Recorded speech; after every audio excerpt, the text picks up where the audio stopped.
प्रधानमंत्री जी ने अपील भी किया है कि उनका जो सजा है उसको सख्ती से सख्ती सजा कैसे दिया जाए, उसमें सारा टॉप क्लास के वकील लोग भी साथ दें, ताकि जो पेपर लीक जैसे पाप काम किया है उन लोगों को घोर सख्त सजा मिले।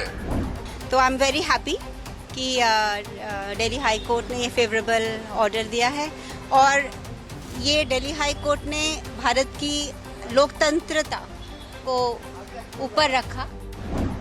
प्रधानमंत्री ने देर से जुबान खोली है, वह भी सामने आकर नहीं बल्कि संसदीय कार्य मंत्री किरण रिजिजू से कहलवाया है।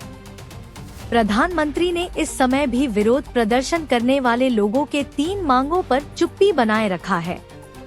जिन लोगों ने नीट परीक्षा पेपर लीक से प्रभावित होकर आत्महत्या कर ली, उनके परिवारों को 1 करोड़ का मुआवजा देने की मांग पर प्रधानमंत्री ने कुछ नहीं कहा।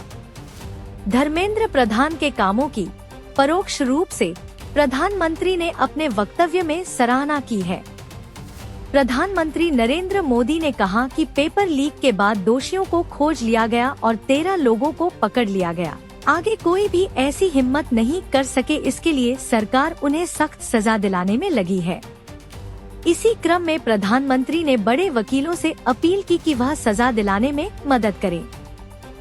सोनम वांगचुक और उनकी रिहाई पर प्रधानमंत्री ने कुछ नहीं कहा। स्थिति यह है कि 3 मांग में एक मांग सोनम के संदर्भ में है। एक और खबर आई है कि दिल्ली सफदरजंग अस्पताल के डॉक्टरों ने कहा है कि उन्हें जबरन अस्पताल में भर्ती करके रखना उचित नहीं है। उनकी पत्नी गीतांजलि शुरू से ही यह मांग कर रही थी। प्रधानमंत्री और बीजेपी की सरकार इस पर चुप्पी बनाए रखती है। इस बीच दिल्ली हाई कोर्ट ने निर्देश दिया है कि सोनम वांगचुक को उनकी मर्जी से इलाज करवाने दिया जाए। उन्हें मेदांता हॉस्पिटल जाने की इजाजत दी जाए। इलाज कोई गिरफ्तारी नहीं है। गिरफ्तारी के रूप में इलाज करवाने की सरकार की कोशिशें के खिलाफ अस्पताल के डॉक्टर और न्यायालय भी सामने आ गया है।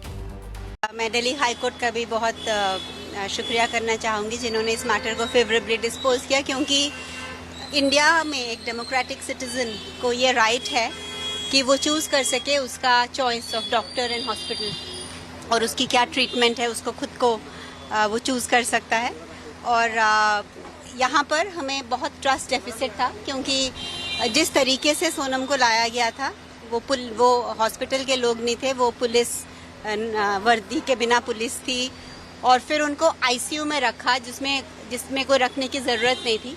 और जो भी उनके पैरामीटर्स हैं जो कि नॉर्मल से थोड़े आगे पीछे हैं, वो कोई लाइफ थ्रेटनिंग नहीं है। वो 23-25 दिन के फास्ट के बाद वो नॉर्मल हैं। तो आई एम वेरी हैप्पी कि दिल्ली हाई कोर्ट ने ये फेवरेबल ऑर्डर दिया है और ये दिल्ली हाई कोर्ट ने भारत की लोकतंत्रता को ऊपर रखा, क्योंकि एक फंडामेंटल राइट है एक इंडिविजुअल का to be shifted or to be treated by the doctors of his choice and in the hospital of his choice. प्रधानमंत्री ने क्या कहा, इसे मीडिया के सामने किरण रिजिजू जी ने रखा। नरेंद्र मोदी ने कहा कि आगे कोई पेपर लीक नहीं कर पाए, इसके लिए सख्त व्यवस्था की जाएगी। परीक्षा को रद्द करने के बाद तुरंत दूसरी परीक्षा कराई गई और उसके परिणाम को भी तुरंत जारी कर दिया गया। इसी समय प्रधानमंत्री ने अन्य राज्य सरकारों को भी समेट लिया और कहा कि यह केवल केंद्र शासन का काम नहीं है, किसी एक पार्टी का दायित्व नहीं है। सभी राज्य सरकारों को पेपर लीक के खिलाफ काम करना चाहिए।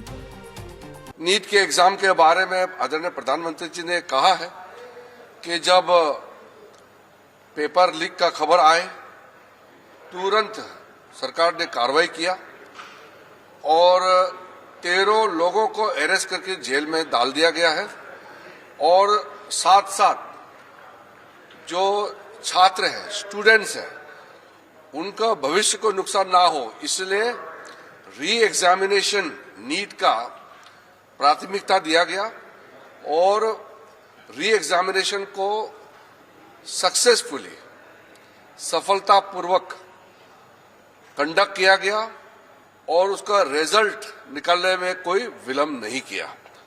तो दोबारा इस तरह का पेपर लीक ना हो, इसके लिए सख्ती से कदम जो उठाया गया है, जिन्होंने पेपर लीक धंधे में जो लिप्त है, जो लोग दोषी पाए गए हैं, जिसको अरेस्ट किया गया है, उसको जेल में डाल करके प्रधानमंत्री जी ने ये अपील भी किया है कि उनका जो सजा है उसको सख्ती से सख्ती सजा कैसे दिया जाए, उसमें सारा टॉप क्लास के वकील लोग भी साथ दें, ताकि जो पेपर लीक जैसे पाप काम किया है उन लोगों को घोर सख्त सजा मिले और आगे पेपर लीक नहीं होने के लिए सख्ती से जो कदम उठाया गया है उसके बारे में भी प्रधानमंत्री जी ने जानकारी दिया।